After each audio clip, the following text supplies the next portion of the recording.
ماه نزول قرآن، دریای پر از خوبی، ماه شرف و احسان، ای ماه خدا رمضان. نور تو به دلها جا، شبهای تو هستی با، مشتاق قدومت ما، ای ماه دعا رمضان. رمضان ماه غفران، ماه بخشایش عصیان، ماه مهمانی رحمان، رمضان ماه عبادت. رمضان هست ماه قرآن، ماه آرامش ایمان، ماه نومیدی شیطان، رمضان ماه سعادت. رمضان ماه نور است، ماه تسکین و سرور است، ماه غفران غفور است، رمضان ماه عبادت. رمضان هست ماه رحمان، جلوه تابش ایمان، چهره مومن تابان،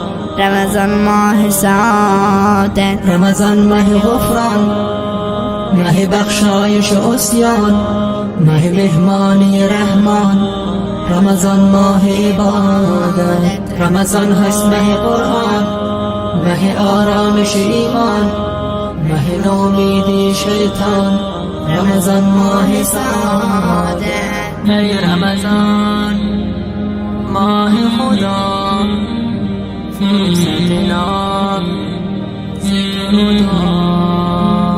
لا رمضان، لا خدا، لا لنا، لا لنا.